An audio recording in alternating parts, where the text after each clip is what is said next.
할렐루야. 우리 좌우에 계신 분들과 함께 인사 나누실까요? 샬롬. 네, 한 열흘 정도 전인 것 같아요. 한 6월 20일경에 아는 지인 목사님이 순천에서 목회를 하고 계셔서 갔다가 애양원에서 사역하셨던 손양원 목사님, 저희들에게는 사랑의 원자탄이라고 하는 책으로 더 알려져 있지요. 그 목사님께서 정말 가장 사랑하고 아끼는 두 아들, 그 장례식 때 하나님께 드렸던 9가지 기도 제목을 다시 한번 본 적이 있어요. 아버지가 아들의 장례를 치른다는 것도 별거 쉬운 일이 아닌데, 그런데 두 아들의 장례식 때 하나님께 9가지 기도 제목을 올렸는데 참 그것이 다시 읽어도 감동이 되었습니다. 그 중에 몇 가지를 꼽아봤어요. 첫째, 나 같은 죄인의 혈통에서 순교의 자식들이 나오게 하셨으니 감사합니다. 세 번째가 삼남 삼녀 중에서도 가장 아름다운 두 아들 장자와 차자를 바치게 된 나의 축복을 감사합니다. 참 놀랍지 않습니까? 가장 귀한, 눈에 넣어도 아프지 않을 두 아들인데 오히려 순교의 제물로 바친 것이 축복이라고 고백하고 있어요. 여섯째, 미국 유학 가려고 준비하던 내 아들, 미국보다 더 좋은 천국에 갔으니 내 마음이 안심되어 감사합니다. 과연 이런 기도를 저희들이 드릴 수 있을까요? 다른 자식이면 할 수 있어도 내 자식이 그렇다면 누구도 쉽지는 않을 것입니다. 일곱째, 나의 사랑하는 두 아들을 총살한 원수를 회개시켜서 내 아들 삼고자 하는 사랑의 마음을 주신 하나님께 감사합니다. 보통 우리의 믿음은 그 사람의 감사의 수준이라고 합니다. 여러분은 이 맥주절에 어떤 감사를 주님 앞에 드리고 있습니까? 맥주 감사절을 한마디로 말하면 도저히 감사할 수 없는 조건과 환경에서 감사를 드리는 절기가 바로 맥주 감사 주일이에요. 예전에는 우리에게 보릿고개가 있었지요. 춘궁기가 있었어요. 도저히 살 수 없고 견딜 수 없었던 시간인데 그때를 잘 버티고 살아남을 수 있어서 감사하는 것이 바로 이때였지요. 그렇기 때문에 여러분, 지난 한번 6개월을 돌아보시기를 바랍니다. 과연 여러분에게 도저히 감사할 수 없는, 숨이 막히고 정말 죽을 수밖에 없는 그런 환경에서 과연 우리가 감사할 수 있는 제목, 감사를 올려드릴 기도의 제목은 무엇인지 한번 돌아볼 수 있길 바라요. 그래서 오늘 우리 손양원 목사님의 기도, 그리고 스데반의 순교를 통하여서 주 예수여 내 영혼을 받으시옵소서, 도저히 감사할 수 없는 상황에서 우리가 고백해야 할 감사 기도는 무엇인지 함께 은혜 나누겠습니다. 첫 번째는 예수님 때문에 죽을 수 있는 감사입니다. 우리 54절부터 56절까지 함께 읽겠습니다. 시작. 그들이 이 말을 듣고 마음에 찔려 그를 향하여 이를 갈거늘 스데반이 성령 충만하여 하늘을 우러러 주목하여 하나님의 영광과 및 예수께서 하나님 우편에 서신 것을 보고 말하되 보라, 하늘이 열리고 인자가 하나님 우편에 서신 것을 보노라 한대. 아멘. 여기 보니까 그들이 이 말을 듣고 마음에 찔려 그를 향하여 이를 갈았다 그랬어요. 이 말은 지금 공회에서 유대인들이 스데반의 설교를 듣고 마음에 찔렸다 그랬어요. 그런데 마음에 찔려 회개한 것이 아니라 그를 향하여 이를 갈았다. 짐승처럼 이를 갈며 한마디로 스데반을 죽이기로 작정하였다는 거죠. 그런데 이렇게 생명이 위태로운 상황에서 스데반은 어떻게 합니까? 하늘을 우러러 주목하여 하나님의 영광과 및 예수께서 하나님 우편에 서신 것을 보았다라고 그랬어요. 지금 자기의 생명이 위태로운데 사흘궁리를 하는 것이 아니라 누구를 주목해요? 하늘을 주목하면서 하나님 우편에 서신 예수 그리스도를 바라보았다라는 거예요. 그런데 여러분 보세요. 아무나 스데반이 보는 것을 다 볼 수 있는 것이 아닙니다. 그 당시에 똑같이 공회에 있었지만 다른 유대인들, 대제사장, 사두개인, 장로들은 스데반이 보는 하나님의 영광을 볼 수 없었어요. 똑같이 그 자리에 있었지만 하나님 우편에 서신 예수님을 바라보지 못했어요. 그러니까 어떻게 합니까? 큰 소리를 지르며 귀를 막고 스데반에게, 믿음의 종에게 달려들었다라고 말하고 있어요. 여러분, 우리가 아무리 기도를 많이 하고 아무리 성경을 많이 알아도 하늘이 열리지 않고 하나님의 영광과 예수께서 하나님 우편에 서신 것이 보이지 않으면 교회에서도 가정에서도 무슨 말을 해도 들으려고 하지 않아요. 그냥 귀를 막고 달려들면서 온갖 혈기를 부리지 않습니까? 그게 바로 우리라는 거예요. 대제사장도 그렇고 장로와 서기관 다 그럴 수 있어요. 당시 공회에 대제사장, 장로, 서기관들 다 있었지만, 성경을 아는 박사도 직분 받은 사람도 다 있었지만 그들에게는 하나님의 영광이 보이지 않았습니다. 이 말이 뭐지요? 한마디로 하나님의 영광, 하늘문이 열려지는 것은 내가 수고하고 노력한다고 되는 것 아닌 거예요. 그런데 그 중에 누구에게만요? 오직 스데반에게만 하늘이 열리고 하나님의 영광과 인자가 하나님 우편에 서신 것이 보였다는 것이죠. 이건 무엇입니까? 스데반이 보고 싶어서 본 것이 아니라 하나님께서 스데반에게만 특별히 허락하신 은혜인 줄 믿습니다. 그러니까 믿음 좋은 스데반, 누가 봐도 교회에 꼭 필요한 스데반인데 그런 스데반이 죽도록 하나님이 내버려 두신 것이 아니에요. 사실은 이 말씀을 영적으로 보면 스데반이 죽을 때 어떻게 죽습니까? 59절을 보면 주 예수여 내 영혼을 받으시옵소서. 또 60절에는 뭐라고 기도하지요? 주여 이 죄를 그들에게 돌리지 마옵소서. 여러분, 이 기도 보면 누가 떠오릅니까? 예수님이 떠오르지 않으세요? 그래서 성경에서 예수님을 가장 많이 닮은 사람이 스데반, 예수님의 죽음을 가장 많이 닮은 사람이 스데반이에요. 죽을 때 예수님처럼 죽고 있어요. 그렇기 때문에 하나님께서 그냥 이렇게 귀한 믿음의 종, 죽는 순간까지 복음을 전하는 스데반을 그냥 죽도록 내버려 둔 것이 아니에요.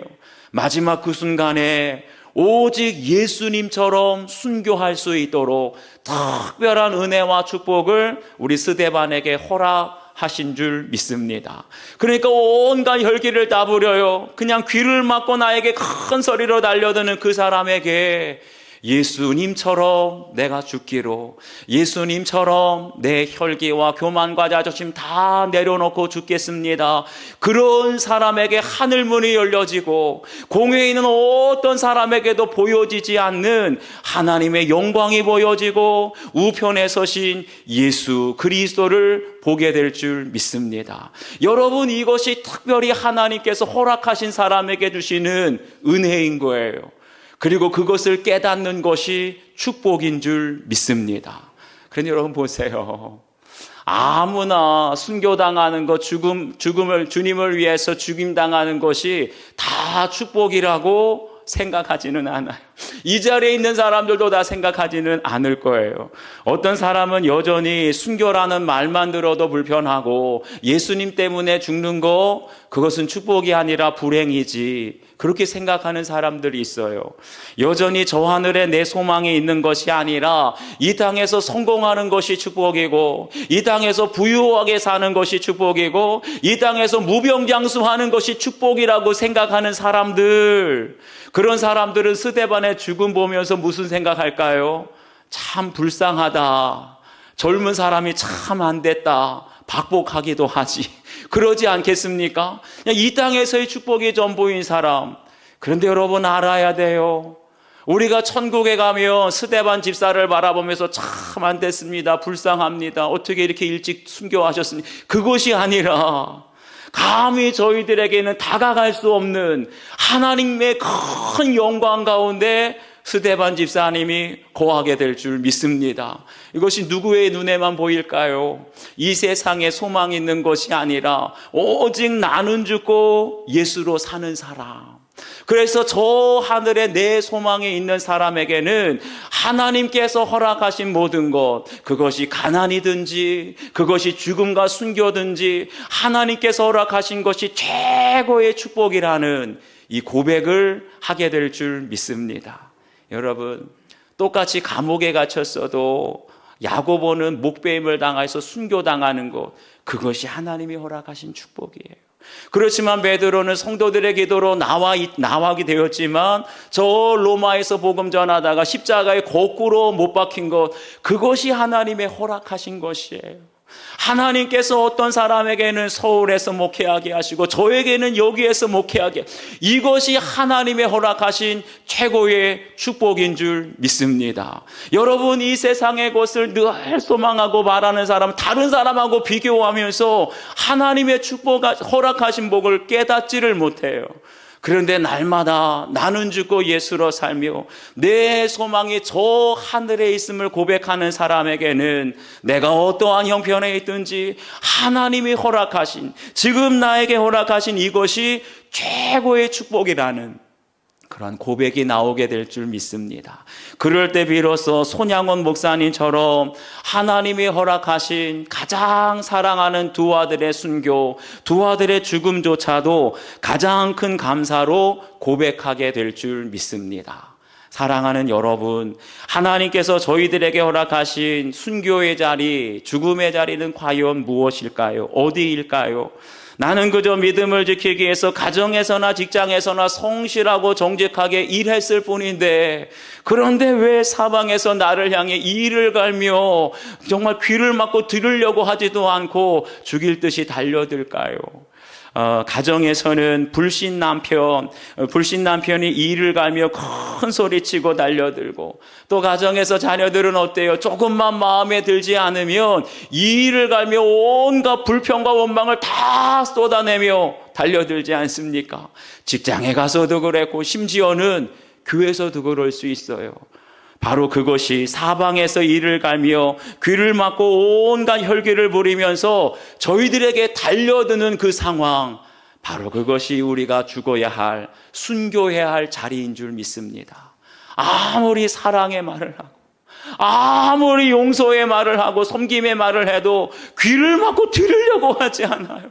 그리고 큰 소리를 지르면서 온갖 혈기를 다 부리면서 우리에게 달려들 때, 그때가 바로 내가 죽고 예수로 살 때인 줄 믿습니다.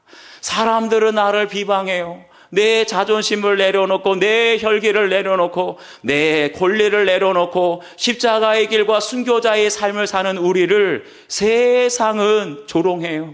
비웃습니다. 그럴지라도 끝까지 예수님 바라보며 내가 죽고 예수로 살게 될 때 비로소 그런 사람에게 하늘이 열리게 될 줄 믿습니다.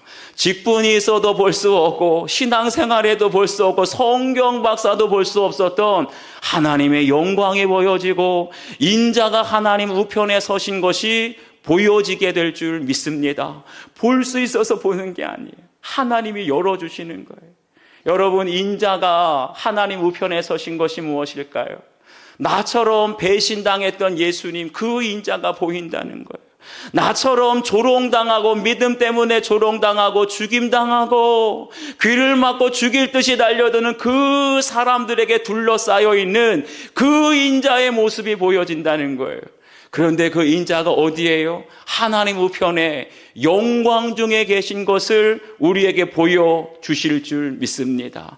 이 땅에서 배신당하고 이 땅에서 버림당하고 이 땅에서 수많은 사람들에게 무시당했던 너도 장차 나와 같이 하나님 우편에 영광 중에 거하게 될 것이다 보여주시는 줄 믿습니다.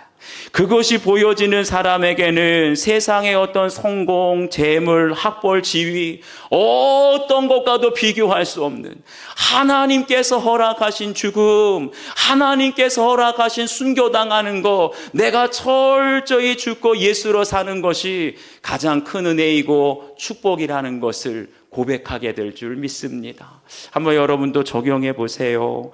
하나님께서 나에게 허락하신 순교와 죽음의 자리는 어디입니까? 여전히 이것을 불행이고 저주라고 생각하십니까? 이것이 특별히 나에게 허락하신 은혜요 축복이라고 고백하십니까? 나는 죽고 예수로 살며 하나님의 영광과 하나님 우편에 서신 예수님을 보게 된 사건은 무엇인지, 여러분, 내가 죽지 않으면 절대로 하나님의 영광이 보여지지 않아요. 인자가 하나님의 우편에 서신 것이 보여지지 않습니다. 그런데 우리가 예수님 때문에 예수님을 바라보며 나의 권리와 자존심, 혈기를 철저히 내려놓고 죽게 될 때 하나님이 그들의 순교를 기억하셨더라, 우리에게 보여주실 줄 믿습니다. 그러한 은혜가 있게 되기를 축복합니다. 두 번째는 누군가의 죽음으로 살아남은 감사입니다. 58절 말씀과 8장 1절 말씀 함께 읽겠습니다. 시작. 성 밖으로 내치고 돌로 칠세 증인들이 옷을 벗어 사울이라 하는 청년의 발 앞에 두니라. 사울은 그가 죽임당함을 마땅히 여기더라. 그날에 예루살렘에 있는 교회에 큰 박해가 있어 사도 외에는 다 유대와 사마리아 모든 땅으로 흩어지니라. 아멘. 여기 보면 공회에서 스데반의 설교를 듣던 유대인들이 어때요? 이를 갈 뿐만 아니라 스데반을 성 밖으로 내치고 돌로 쳤다라고 그랬습니다. 유대인들에게 전통적으로 내려오는 미시나라고 하는 율법 해석서가 있어요. 하나님의 말씀에 대해서 모든 랍비들이 해석해 놓은 것입니다. 그런데 이 미시나라고 하는 책을 보면 그 당시 유대인들이 죄인을 돌로 쳐서 죽이는 아주 구체적인 방법이 기록이 되어 있어요. 거기를 보면 먼저 첫 번째 증인이 죄인의 뒷머리를 잡고 숙이게 한 다음에 죄인의 머리를 돌로 칩니다. 그러면 그 다음에 두 번째 증인이 나와서 돌을 들어서 이 쓰러진 죄인의 가슴을 또 돌로 쳐요. 머리를 치고 돌로 치면 이미 의식이 없겠지요. 그런 다음에 주위를 둘러싸고 있던 모든 사람들이 한꺼번에 일제히 돌을 던져 이 죄인에게 한마디로 돌세례를 붓는 거죠. 그럼 어떻게 되겠어요? 피투성이가 되어서 비참하게 죽어가게 되는 것입니다. 그런데 누가 그렇게 죽었다고요? 스데반이 똑같이 첫 번째 증인, 두 번째 증인, 온 무리들의 돌세례를 받아서 피투성이가 되어 죽어갔다는 거예요. 그런데 여기 보면 증인들이 옷을 벗어 사울이라는 청년의 발 앞에 두었다라고 했어요. 이 말이 무엇입니까? 한마디로 사울이라고 하는 청년이 많은 사람들 중에 가장 앞에 나와 있었다는 거예요. 다시 말하면 스데반을 가장 가까이에서 보았다는 것이죠.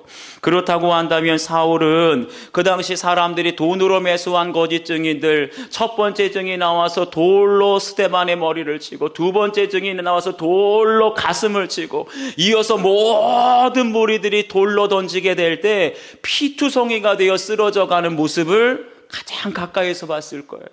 무엇보다도 가장 마지막 장면, 피투성이가 되어 죽어가면서도 스데반이 마지막으로 무슨 기도를 드렸다고요? 주여, 이 죄를 그들에게 돌리지 마옵소서. 이것을 가장 가까이서 생생히 들었다는 거예요. 그런데 어때요? 사울은 그 당시에 유대교에 충실했기 때문에 율법과 성전을 모독했다는, 한마디로 신성 모독죄에 해당하는 이 스데반이 죽어가는 것을 보고 어떻게 생각했다고요? 마땅하니라, 저놈은 죽어 마땅해, 이렇게 생각했다는 거예요. 그런데 오늘 말씀을 보면서 한 가지 이상한 점을 발견하게 됩니다. 그 당시에 산헤드린 공회에 수많은 사람들이 있었어요. 대제사장들, 장로들, 서기관들이 있었고, 심지어는 돈으로 매수한 거짓 증인들, 그리고 스데반의 재판을 구경하기 위해 모인 방청객들. 그런데 여러분 보세요. 지금까지 사도행전 7장 1절부터 60절까지 살펴보면서 그 누구의 이름이라도 나온 적이 있습니까? 없습니까? 한 명도 없어요. 심지어는 대제사장의 이름도 나오지 않았어요. 그런데 어떻게 된 일인지, 공회에 수많은 사람들이 있었는데, 수십 수백 명의 사람들이 있었는데 그들의 이름은 다 익명으로 나오고 누구의 이름만요? 사울이라 하는 청년의 이름만 기록되어 있는 거예요. 좀 이상하지 않아요? 그런데 그 궁금증이 어디서 풀리느냐? 사도행전 9장을 보면 그 궁금증이 풀려요. 사도행전 9장은 우리가 잘 아는 것처럼 사울의 회심 장면이 나옵니다. 그런데 이 사울이라는 청년의 회심이 언제부터 시작이 되었느냐? 그게 바로 오늘 말씀인 거예요. 스데반의 죽음을 통하여서 사울이라는 청년이 회심하게 된 결정적인 계기가 되었다고, 그것을 강조하기 위해서 다른 사람들의 이름은 다 무명, 익명으로 처리를 하고 누구의 이름만요? 사울이라는 청년의 이름만 기록하고 있는 거예요. 그러니까 스데반의 죽음을 가장 가까운 거리에서 목격한 이 사울에게는 여러분 이게 충격이 아니었겠습니까?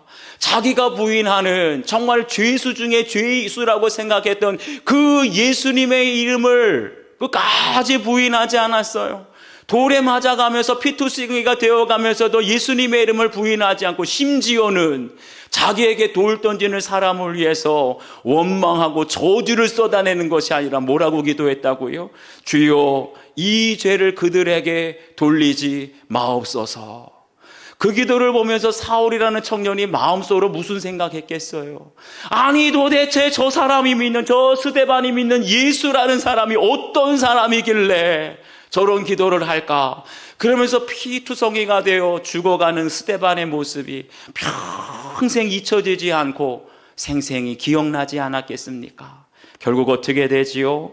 결국 스데반이 한 알의 밀알이 되어 죽게 되니까 그토록 교회를 핍박하고 제자를 핍박했던 사울이 전도자 바울로 거듭나게 되었고, 그를 통하여서 수많은 열매를, 영혼 구원의 열매를 맺게 된 줄 믿습니다.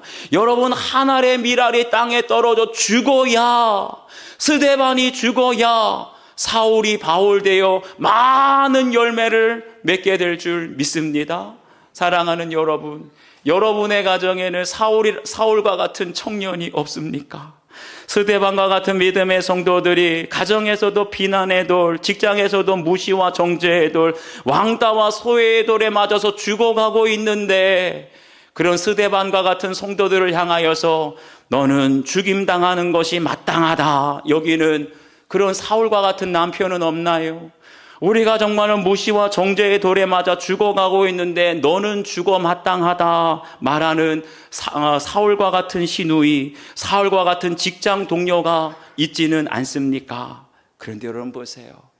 우리가 그냥 믿음대로 살다가 이렇게 정죄의 돌, 비난의 돌, 무시의 돌에 맞아 죽어가고 있는데, 그런데 그것이 마땅하다고 고소하다고 생각하는 사울과 같은 가족이 있어도 오직 예수님 때문에 내가 한 알의 밀알이 되어서 내 자아가 죽고 내 혈기가 죽고 내 자존심이 죽게 되면 우리 가정에 사울과 같은 가족이 바울로 변화될 줄 믿습니다. 항상 핍박하고 미워하고 비난하기만 했던, 그걸 당연하게 생각했던 사울과 같은 사람이 바울로 변화될 때 저와 여러분 가정에도 많은 열매가 맺어지게 될 줄 믿습니다. 사실 저는 우리 가정에서 오랫동안 사울과 같은 사람이었습니다. 오직 제 의와 열심으로 살아오면서 뭐든지 나는 옳다, 내가 하는 건 다 옳다고 생각했어요. 그리고 그냥 내가 열심히만 하면 반드시 나는 성공할 수 있다, 이 신념으로 살아왔습니다. 그러니 제 안에는 스데반처럼 성령과 지혜가 충만한 것이 아니라 오직 혈기와 교만과 이기심이 얼마나 충만했는지 몰라요. 신학을 해도 목사가 되어도 나는 옳다라고 하는 자기의, 그리고 내가 무엇이든지 열심히 하면 인정받을 수 있고 성공할 수 있다는 이 신념은 사라지지 않더라고요. 그러다가 교회에서 성도들에게 조금만 인정받으면 전 자동으로 교만이 올라와요. 어디에서 그렇게 교만이 많이 올라오는지. 그러다 보면 집에 돌아와서 아내와 자녀들에게 더 큰 소리를 치르며 뭐라고 말하든지 듣지도 않습니다. 그냥 무조건 나를 따르라. 그랬던 사람이 저였어요. 꼭 사울 같지 않습니까? 결국 아내는 가정과 자녀들을 지키기 위해서 제가 수시로 쏟아내는 혈기의 돌에 맞아서 죽고 정죄와 무시의 돌에 맞아서 죽을 때가 한두 번이 아니었습니다. 죽었다는 건 한마디 안 했다는 거죠. 제가 아무리 혈기의 돌을 던지고 무시와 정죄의 돌을 던져도, 그러면서도 저는 그게 당연하다고 마땅하다고 여기는 사울과 같은 사람이었습니다.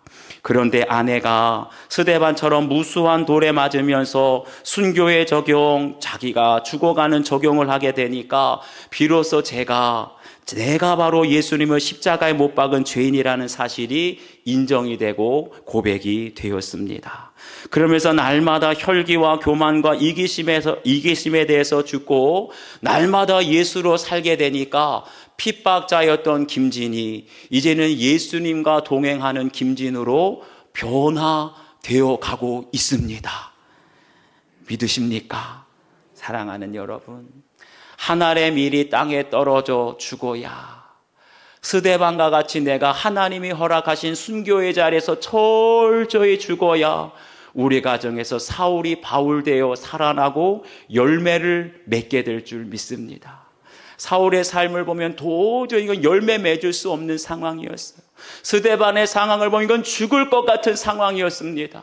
하지만 죽을 것 같고 감사할 것이 없고 열매가 맺어질 수 없는 것 같은 상황에서도 내가 스데반이 되어 하늘의 밀알이 되어 주님과 함께 철저히 내 혈기가 죽고 자존심이 죽고 교만이 죽고 내 모든 권리를 포기하게 되면 우리 가정에 사울이 바울로 거듭나게 되고 도저히 열매 없는 과정에 내가 하늘 밀알 될 때 수많은 열매 맺는 가정 될 줄 믿습니다. 이것이 바로 맥추절의 감사인 줄 믿습니다. 한번 적용해 보세요. 나의 구원과 회심을 위해 나를 대신하여 돌에 맞아 죽은 나의 스데반은 누구입니까? 오늘 저와 여러분이 이 자리에 있는 것은 스데반이 다 죽어서 우리가 여기에 있는 거예요. 죽을 수밖에 없는 환경에서 누군가의 희생으로 살아난 또 열매를 맺게 된 맥추절의 감사는 무엇인지 여러분 각자 적용해 보시길 바랍니다. 기도하시겠습니다. 아버지 하나님, 오늘 맥추 감사 주일에 지난 6개월을 돌아보면 모든 것이 감사고 모든 것이 은혜인 것 같지만 남 모르는 슬픔이 있었고 남 모르는 고난이 있었고 남 모르는 아픔과 실패가 있었음을 고백합니다.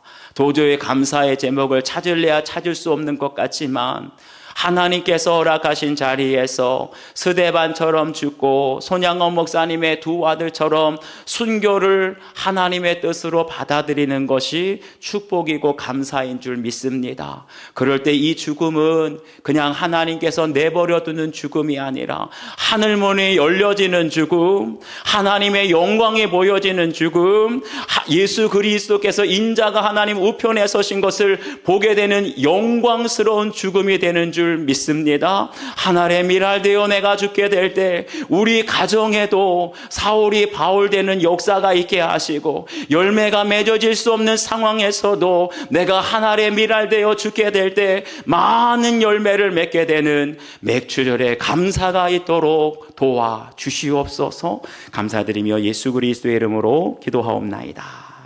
아멘. 우리 다 같이 찬양.